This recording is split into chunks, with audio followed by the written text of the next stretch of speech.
we're Person in Person, and welcome to your spring market update.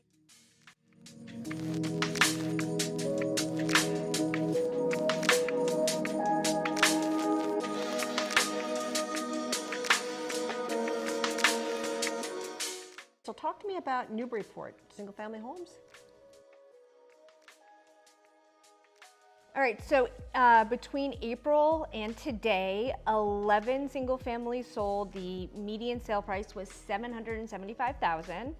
The average list price was $776,000. The average sale price was $828, and the average days till offer was 13. So not as high a price range. Yeah, or we've just seen a lot of lower priced homes. And wouldn't you say that the higher price point houses are taking longer to sell right now? A little bit, yeah. Not the feeding frenzy we saw previously. As of today, now it is Monday, so things usually go under agreement in the next few days. There are 14 active listings in Newburyport for single family homes. It's a lot more than a year ago. Yeah. Yeah, so condos, we've had 12 sold condos in Newburyport up until today, since April 1st. Average list was $616,500, and the average sale was $628,000. So a little bit more than asking, but not dramatically higher. Days to offer were 7.75, so they're still going quickly. And the median sale price, as described, was $556,250. Days to offer, 7.75 days, so still pretty quick. And there's 9 active condo listings today in Newburyport.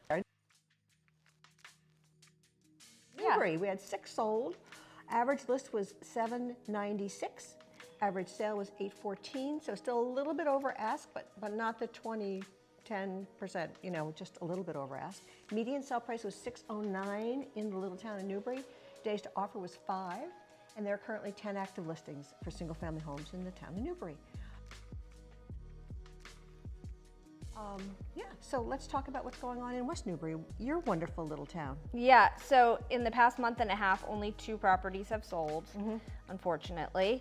The average list price was $749,000. Great. The average sale price was $764,000. The median sale price was just about that, $764,888. Days till offer, 13.5.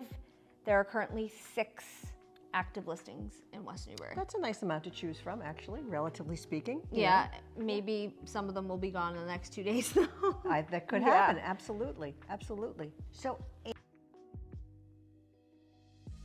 Amesbury continues to be a great market. Yep. With 10 sold, average list of $588.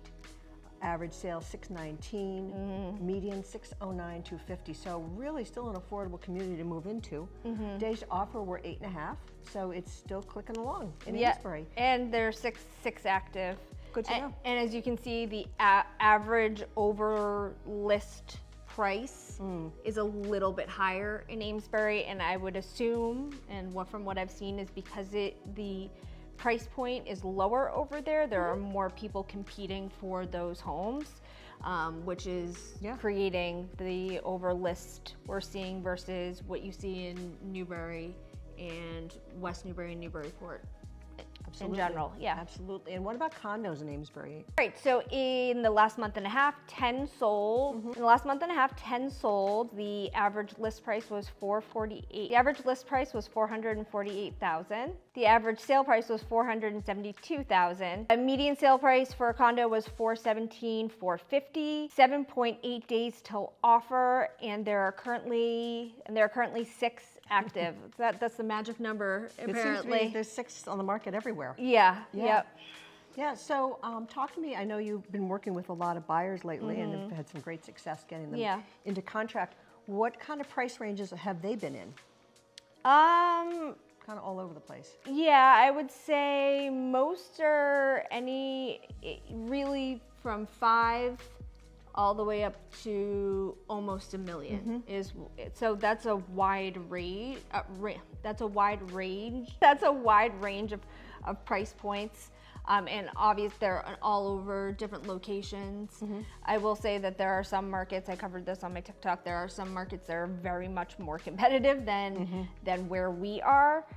Anywhere along the 95, 128 belts where you are near, you know, those big tech centers like Waltham, Framingham. Framingham, my buyer put in an offer on a house that was listed at $479, and there were 42 offers. She went $45,000 over and was not even in the top 5. Wow. Did she have financing? She did, and she had home inspection. And home inspection, because it was an old house. Like it just doesn't make sense. So we are evaluating where we are looking, because you know this is common in Framingham. It's happening in Worcester too. Communities that are known for being affordable, that are having kind of a come up, renaissance, yeah. And whereas up here, it's not that crazy. So it's interesting because we're further away from Boston, and a lot of times when I recommend like, hey, come up to, you know, our area where it's not as competitive, they're like, I don't want to make the drive. Well, it's a very different point of view from what I hear, because I hear everybody wants to be in town, they only want to be in town, but I'm serving a slightly different population. You're serving empty nesters usually, right? Empty nesters and trade-up families. Right. Yep, trade-up families, Yeah. a lot of those as well. Exactly. So a lot of my clients are young. They don't have kids yet. They're commuting to the office. I mean, some people don't mind the commute, but there are other people that are like, I don't want to drive an hour and a half every day to get to the office, because some people are back in the office every single day.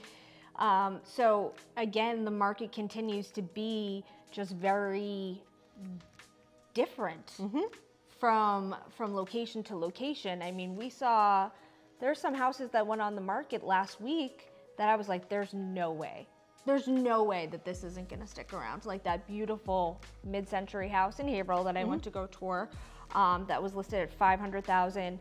Stunning. Is it still available? As of like a couple days ago when I checked, it still hadn't gone under contract. Wow. And everyone in my comment section was like, oh, there's no way that's gonna go. I can't believe it's still available. It's been 4 hours.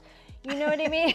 So it's really surprising what's sitting and what isn't. It's like, yeah. And let's talk about interest rates too. They've clicked up a little bit. A teeny tiny bit, yeah. So the Institution for Savings, which we like to use as our kind of standard metric for interest rates for us, they were at 5.5. They're at 5.99 now. Still very competitive rate though. Yeah. Yep. And you know, there's talk of all sorts of, you know, are they going to go up? Are they going to go down? Some people are saying they're going to shift down pretty quickly. Other people are saying that they're going to go up. It's hard to know what's going to happen with everything. This market in general is just kind of like touch and go, wait and see, because volatile. It's very volatile. Well, I wouldn't say volatile, because that's a negative connotation, right? It could. Yes. I would say it's very ever-changing. Ever-changing. That's more of a PR spin. Evergreen. No, ever-changing. Yeah. So, you know, it depends. So if you're looking to get into the market and you're like, oh, no, it depends on where you're looking. It depends on your price point, and it depends on the property. Yeah, the slick ones go fast. Yes. Move-in ready, entry-level price point, around the median price point. Those houses, anything 500. I mean, last year the median sale price in Massachusetts was $575,000. So anything under that, if it's even livable, I'm serious, is flying. A good place to look if you're looking for a beautiful home under the median sale price is Haverhill. I mean, there was a stunning American Foursquare that was on the house. I mean, there was a stunning American Foursquare that was on the market last week, and it was like $499. And like, you didn't have to do anything to it. You could just move right in. Yeah. So there are opportunities, there are places, there are pockets that are still available. I mean, there are pockets that are still affordable, but those places can be competitive because there aren't many left these days, right? Exactly. Yeah. It's our spring market update. Yeah. Thanks so much for joining us. And we'll see you in the next one. Absolutely. Bye.